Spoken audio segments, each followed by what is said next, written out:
Nós vamos usar como título Nunca se esqueça. Vamos usar os primeiros versos do primeiro capítulo da primeira carta de Paulo aos Coríntios. Pode ficar assentado como você está. Eu já li no começo do culto, eu só vou reler o verso número 9, 1 Coríntios 1, 9. Fiel é Deus, pelo qual fostes chamados para a comunhão de seu Filho Jesus Cristo, nosso Senhor. Fiel é Deus. Deus fiel, nós nos voltamos em oração ao Senhor nessa noite, tendo Tua palavra aberta diante de nós. Reconhecemos a autoridade e poder dos princípios apresentados em Tua palavra e rogamos que Teu Espírito Santo nos conduza enquanto observamos este precioso exemplo. Em nome de nosso tão grande Salvador, nós Te rogamos. Amém. A vida cristã, ela é não uma vida meramente emocional, nem mental. Ela não é simplesmente uma noção ou uma filosofia que vivemos, mas a Bíblia claramente mostra que a vida com Deus é uma vida pela fé. É uma vida onde nós confiamos nele. É uma vida onde nós não temos dúvidas que o nosso Deus não falha. É uma vida onde nos submetemos a ele. Estamos alegres por nos submeter. E neste submeter-se a Deus, eu creio que você já deve ter percebido isso.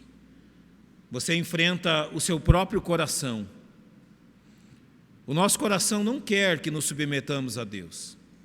O nosso coração não quer que as coisas sejam do jeito que Deus quer que elas sejam. O nosso coração quer um caminho, e isso inclui a mim, a você, a todos nós, a todos aqueles que conhecem a Jesus. O nosso coração, ele deseja um caminho e ele quer que o nosso caminho seja um caminho onde nós somos exaltados, onde nós somos incensados como realmente pessoas importantes, capazes, realmente como um exemplo, como alguém de grande sucesso. O nosso coração, ele prima pelo orgulho, ele gosta desse orgulho. Mas quando você olha para a vida cristã, que é uma vida de submissão, essa submissão a Deus pela confiança dele é uma vida onde toda a glória e honra são concedidas a Deus, onde toda a glória e honra são elevadas a Deus, porque ao final de toda essa vida cristã nós percebemos que nós não fizemos absolutamente nada, foi Deus agindo do começo ao fim na nossa vida. Então, qual é a que se torna uma pedra de tropeço, uma dificuldade tremenda no nosso viver? É que há tempos, há temporadas, e isso pode durar muito tempo na nossa vida, aonde nós exclusivamente olhamos para nós mesmos, aonde exclusivamente nós mantemos a nossa atenção no nosso coração pecaminoso. E nós vamos andando por semanas, por meses, por anos, por décadas. Jamais duvide da teimosia do nosso coração. Jamais duvide da dureza do seu coração. Até que então nós concordamos pelas decepções da vida que o caminho de Deus é melhor. E que o caminho de Deus, ele é perfeito. Mas enquanto o nosso coração teima e os nossos olhos são colocados em nós mesmos, nós vamos colhendo todo tipo de dificuldades e lutas. Da onde vem, Tiago pergunta, as lutas e dificuldades da sua vida? E Tiago responde, não vem porventura dos vossos deleites, dos vossos desejos que militam em vós? Da onde vêm as nossas dificuldades, as nossas dores? Da onde vêm os problemas, muitas vezes emocionais, espirituais, que temos? Parece que às vezes lutar com o mundo é fácil, mas lutar com o próprio coração é difícil. E qual é o problema do nosso grande coração? é que ele quer olhar para si mesmo. E quanto mais ele olha para si mesmo, mais dificuldades e dores nós colhemos. Então, uma das questões que 1 Coríntios nos ensina é que em tudo os nossos olhos precisam ser colocados em Deus. Nós precisamos confiar nele em todo o tempo e nos submetermos àquilo que ele deseja de nós, crendo que os resultados que a Bíblia diz que nós obteremos serão colhidos. A Bíblia é o único livro, a Bíblia é a única autoridade que nos garante que se nós fizermos o que ela está dizendo, com 100% de certeza, acontecerá aquilo que ela nos diz que acontecerá. Todos os tipos de terapia, de tratamento, todos os tipos de forma de lidar com o nosso coração, eles são apenas paliativos, eles são enganosos, porque eles não podem nos garantir sucesso. Você pode, durante décadas, participar de uma terapia, de algum tratamento, de alguma coisa assim, não há garantia de sucesso. Mas quando a Bíblia diz que se você fizer o que Deus está mandando que você faça, é a autoridade, o caráter de Deus que está dizendo que, sem dúvida, este será o resultado. Só Deus pode fazer isso. Mas quanto é difícil ensinar isso para o nosso coração. Quão é difícil fazer o nosso coração entender que seguir o caminho de Deus sempre é melhor. Que seguir o caminho de Deus sempre é mais produtivo. Aqui em 1 Coríntios, a gente está tratando com um povo orgulhoso, com um povo difícil. Nenhuma outra igreja no Novo Testamento foi tão problemática como a igreja em Corinto. Nenhuma outra igreja em todo o Novo Testamento apresentou tantos problemas como os coríntios. Olha, era um povo difícil. Eles fizeram tantas coisas. Eles foram até um limite impensável. Eles aceitaram na igreja coisas que até os próprios incrédulos se assustavam. Eles tinham um comportamento e eles copiaram de uma forma tão pecaminosa os pecados da cidade de Corinto, que passados quase 2000 anos desta história, a gente ainda se surpreende. Aonde esse povo foi?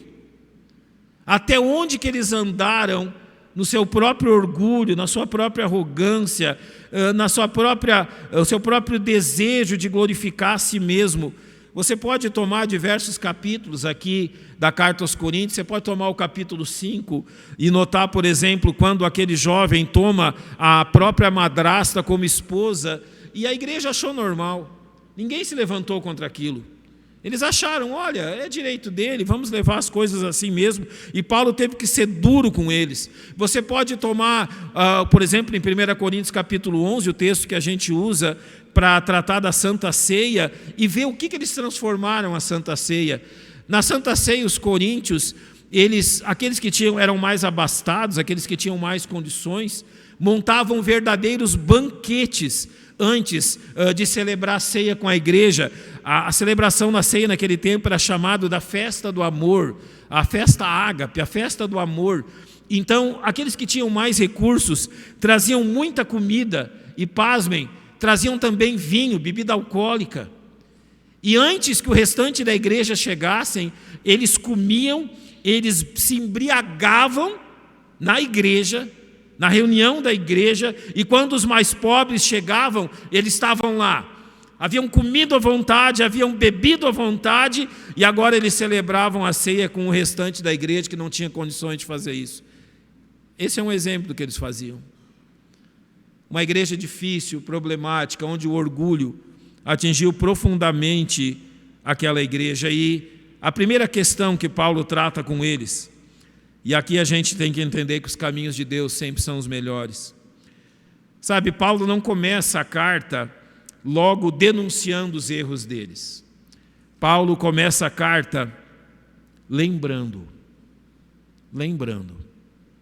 Paulo não começa a carta denunciando os pecados daquele povo.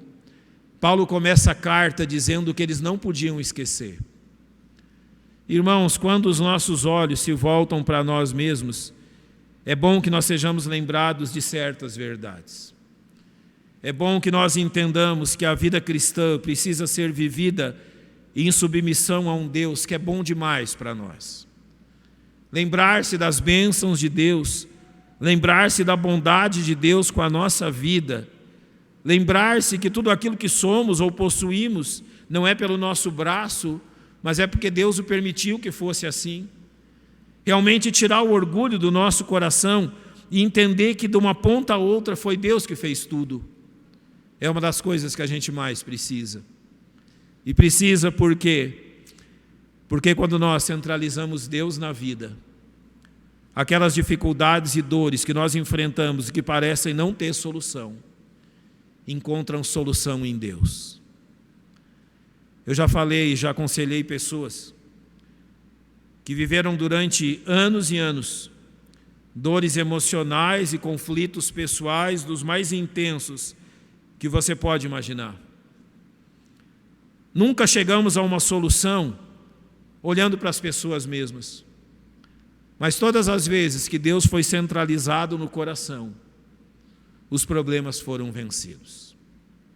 O que nós precisamos? Jamais nos esquecer do que Deus fez por nós. O que nós necessitamos? Ser chamados à lembrança, as verdades preciosas do Evangelho e que são preciosas ao nosso coração. Eu vou citá-las dos versos 2 a 9 e depois nós vamos concluir com uma porção do capítulo 1 também. Se você pode me acompanhar, eu vou procurar não sair de 1 Coríntios, talvez cite alguns outros textos, mas eu vou tentar seguir a sequência que Paulo estabeleceu nessa questão de nunca nos esquecermos. Então é interessante começarmos por isso. Numa igreja com tantos problemas, Paulo trata do maior deles, esquecimento. Numa igreja com tantos pecados, Paulo trata do maior deles, esquecer-se do que Deus fez. Então Paulo aqui simplesmente lembra a eles quem eles eram e o que Deus fez por eles. Então quando nós achamos que a vida cristã está monótona, ou quando a vida cristã não é mais satisfatória, que a vida na igreja não é mais satisfatória, que a vida em Cristo e servi-lo não é mais satisfatória, 1 Coríntios capítulo 1 mostra para nós as verdades que nós esquecemos e que devem ser lembradas ao nosso coração. A primeira delas está no verso 2. A igreja de Deus que está onde? Em Corinto. A igreja de quem? De Deus. Irmãos, nós nunca devemos esquecer isso. É a igreja de Deus, os crentes de Deus, os filhos de Deus, aqueles que pertencem ao Senhor. A igreja e os crentes não são propriedade de ninguém, a não ser do próprio Deus. E tudo que ocorre com esses crentes, e tudo que ocorre com esta igreja, e tudo que se dá com esse povo que se chama pelo nome dele, se dá porque eles pertencem a Deus, e é Deus que está dirigindo todas essas coisas. A igreja é dele. Eu e você somos dele. Não somos de nós mesmos, não pertencemos a nós mesmos. A igreja é de Deus, os membros da igreja são de Deus, nós todos pertencemos a Deus, somos uma propriedade exclusiva dele. Quer dizer que quem começou tudo isso foi Deus, que quem mantém tudo isso é Deus, e quem decide o que vai acontecer com tudo isso, inclusive nós, é o nosso Deus. A nossa vida está nas mãos dele. Você nunca pode se esquecer da razão por que você vive. Você nunca pode se esquecer da razão por que você está aqui. Você nunca pode se esquecer que quem determina o futuro, e isso inclui a sua morte, ou inclui o fato que você estará vivo até o arrebatamento, e inclui o fato do que acontece depois da morte, estão nas mãos de Deus, a quem pertence todas as coisas. Para que o nosso orgulho? Para que serve olhar para si mesmo, se tudo aqui é dele? Se tudo pertence a ele? Por que trazer glória a nós mesmos, se tudo pertence a um Deus a quem pertence toda a glória? Não há outra glória além da dele. E Deus realmente é o grande Deus que criou tudo isso. Mas ele foi além no verso 2. Paulo chama aqueles irmãos problemáticos, com tantos pecados na vida dele, uma igreja tão difícil, de santificados em Cristo Jesus. E nós entendemos então por que nós somos de Deus. Nós somos de Deus porque o precioso sangue de Cristo nos comprou. Lembra de quem éramos antes de conhecer Jesus? Lembra da imundícia da nossa vida? Lembra que nós não conhecíamos nada além do pecado e não conhecíamos nada além do nosso próprio orgulho. Servíamos a nós mesmos e estávamos tão satisfeitos com isso. Realmente voltávamos, éramos o nosso próprio Deus e nós nos alegrávamos com isso, nos orgulhávamos dos nossos pecados, até o dia em que o sangue de Cristo nos libertou. Fomos libertos dos nossos pecados, libertos da condenação, libertos da escravidão deste mundo e de Satanás, transformados em novas criaturas em quem? Em Cristo Jesus. Nunca se esqueça que aquilo que você se tornou hoje foi Jesus quem fez. Não fique pensando que você realmente é esse crente incrível que você imagina que você é, porque você é muito melhor que todo mundo, ou porque você se esforçou mais do que todo mundo, ou porque você merece mais que outros mereçam. Foi Jesus que fez tudo isso do começo ao fim. Foi o amor dele que nos transformou. E se somos santificados em Cristo Jesus, não é porque nós merecíamos, mas é porque Ele fez isso por nós sem nós merecermos. Então nós somos chamados santos. Sabe o que significa santo? Separado. E significa que Deus separou a sua vida para que você o sirva em amor. Qual é o direito que nós temos de olhar para nós mesmos quando nós fomos separados para servir ao nosso Deus? Sabe, irmãos? Quando nós nos preocupamos apenas conosco mesmo, quando apenas os nossos objetivos ocupam o nosso coração, quando apenas aquilo que são os nossos desejos ocupam o nosso coração, nós nos esquecemos que fomos chamados santos, separados para Ele.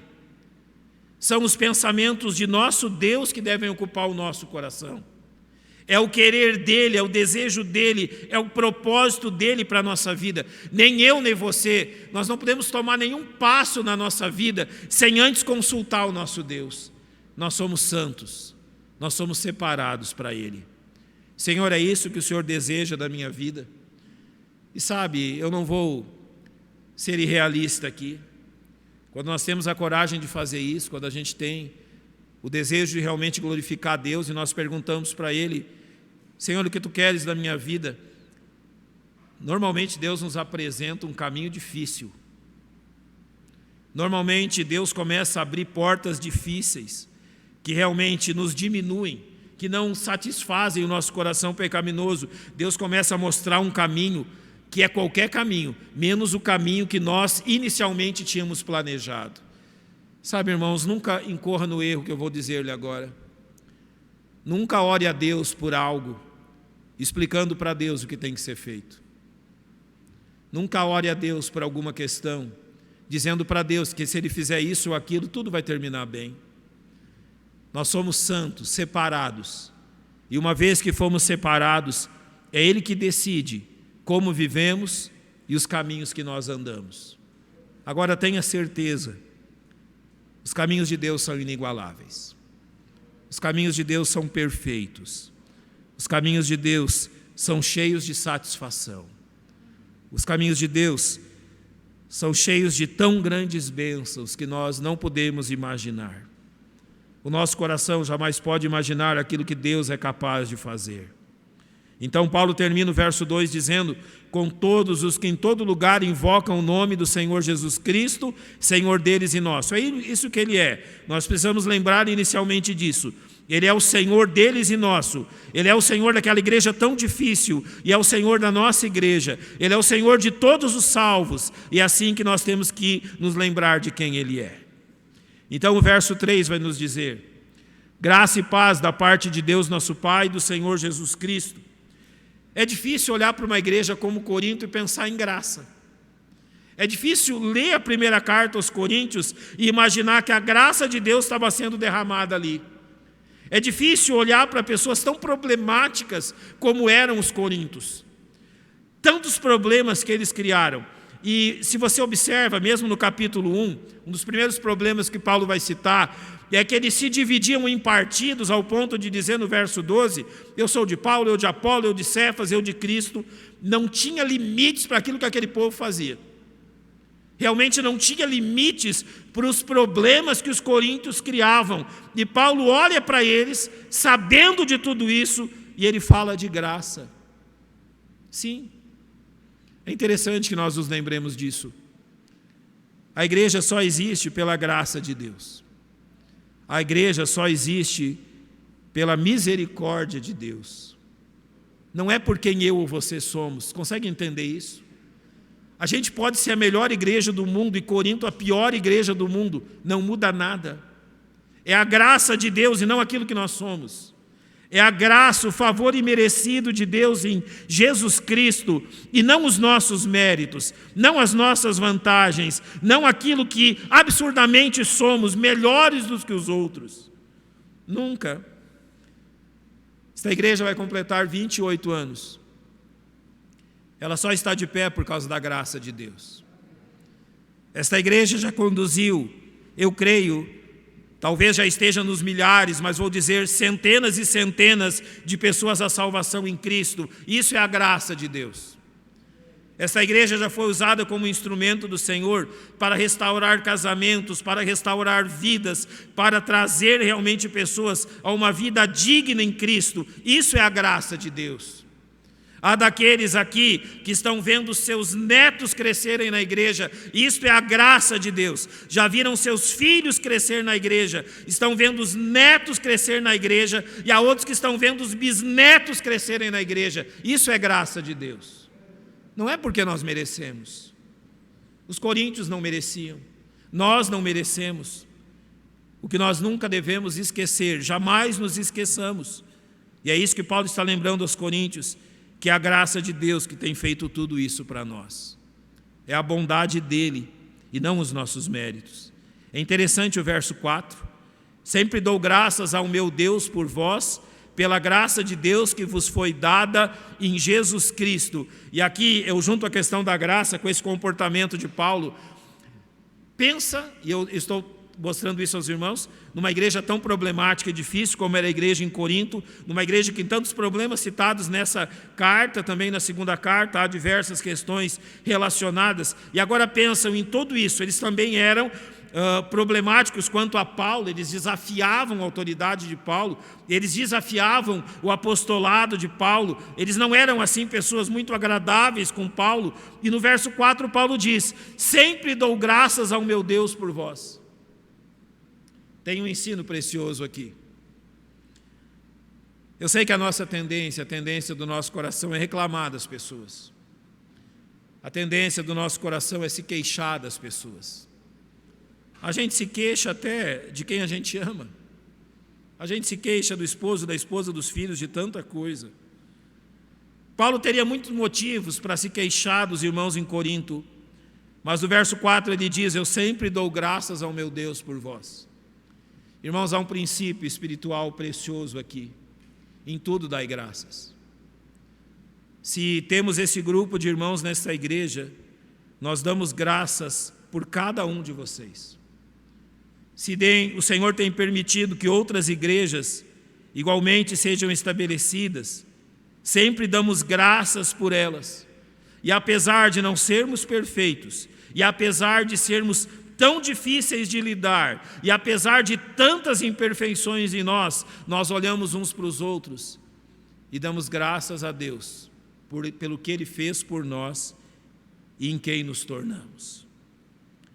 Paulo diz no verso 5: porque em tudo fostes enriquecidos nele, em toda palavra, em todo conhecimento, como o testemunho de Cristo foi mesmo confirmado em vós. E é interessante isso, a palavra enriquecer quer dizer que Deus os havia transformado a tal ponto, e Deus os havia dado realmente um enriquecimento em Cristo, uma capacitação em Cristo, que de inúteis eles se tornaram úteis para a obra de Deus e para aquilo que Deus queria deles. Eu vou exemplificar isto com algumas questões. Você já percebeu como nós temos a tendência, e somos fáceis de fazer isso, em rotular pessoas como difíceis, em rotular pessoas como de difícil trato? É muito fácil colocar um carimbo escrito problema na testa de alguém. É muito fácil rotular uma pessoa dizendo: este é um problema, é uma pessoa difícil, é uma pessoa com a qual é difícil de tratar, é uma pessoa com a qual é difícil de lidar, é um problema, é uma dificuldade, é uma pedra de tropeço na minha vida. Paulo olha para pessoas que verdadeiramente eram uma pedra de tropeço em muitas coisas, e o que Paulo via neles? Aquilo que Deus os capacitou a fazer. Irmãos, não importa quem sejam os irmãos desta igreja, não importa quem sejam os membros desta igreja, se os consideramos ou não, se estamos vendo neles qualidades ou não, se estamos vendo neles capacidades ou não, todos eles, salvos em Cristo, foram enriquecidos em Cristo e são úteis para a obra de Deus. Nenhum de nós é maior do que o outro, e nenhum de nós é mais capacitado do que o outro. Paulo diz no verso 7, de maneira que nenhum dom vos falta. Ou seja, todos os dons do Espírito estavam presentes naquela igreja. Por que não se manifestavam? Porque eles olhavam para si mesmos. Você percebe o quanto que cada um de nós pode ser mais útil na obra de Deus se tirar os olhos de si mesmo? Se tirar realmente os olhos de si próprios e colocá-los em Deus? Nenhum dom nos falta, estamos capacitados a servi-lo. E Paulo vai além no verso 7. Aquela igreja esperava a manifestação de nosso Senhor Jesus Cristo. Deixa eu lhe dizer algo.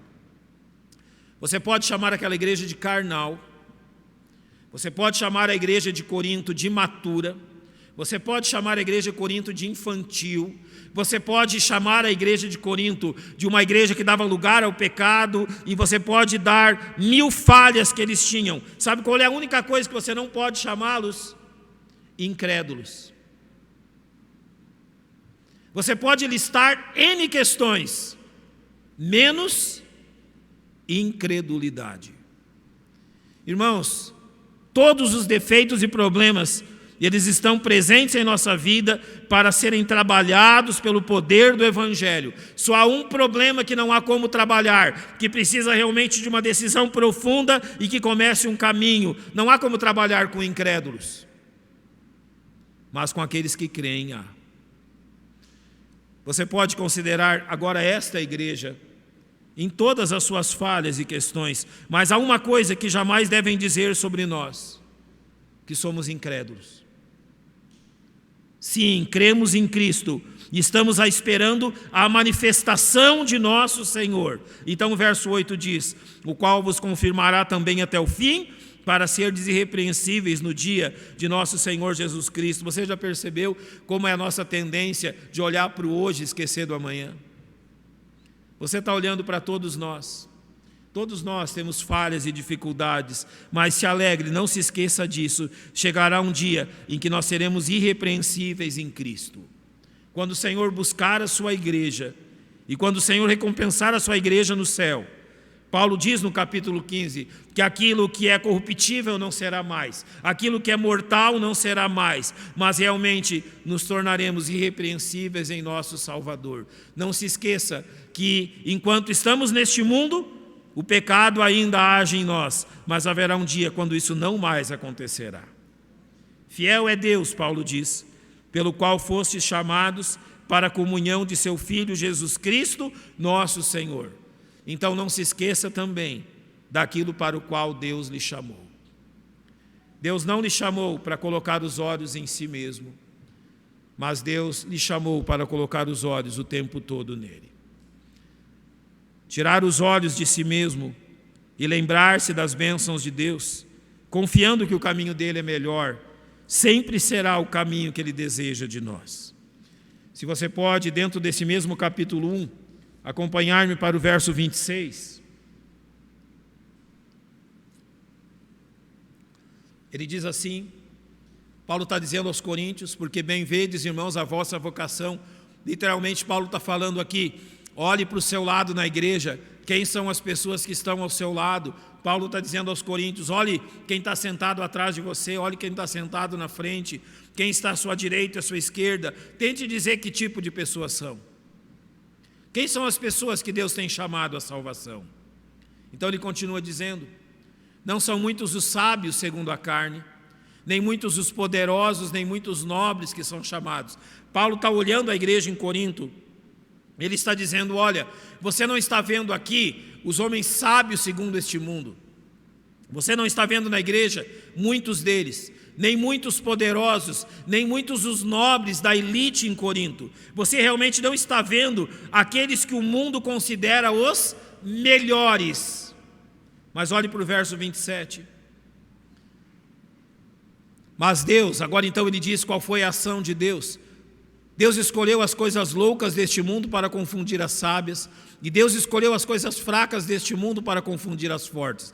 Paulo está dizendo, ao invés de encontrar na igreja aquilo que o mundo exalta, Deus escolheu um caminho completamente diferente. E ele escolheu um caminho que para esse mundo é loucura. Ele ainda diz que Deus escolheu um caminho para que esse mundo, para com este mundo é uma fraqueza. Então no verso 28 ele vai dizer assim, que Deus escolheu ainda um caminho onde as coisas são humildes e vis, elas são desprezíveis. Você entende o que Deus está ensinando?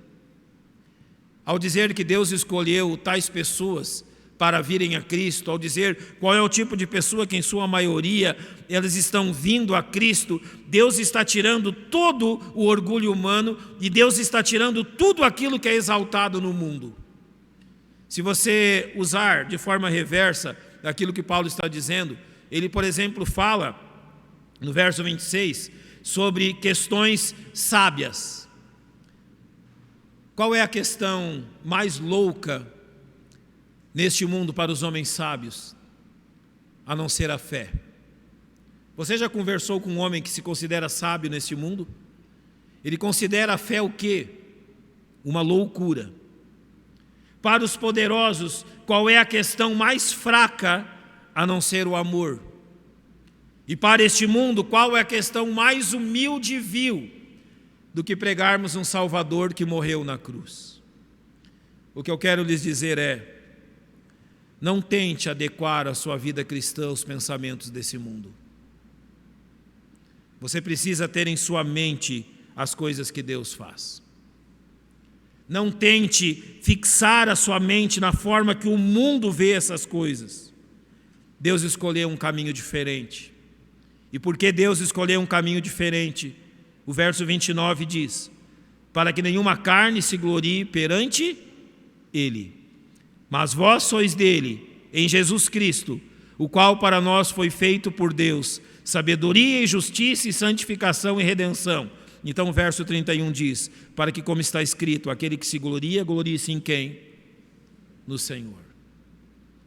Irmãos, nós precisamos constantemente ter a nossa mente voltada ao nosso Deus.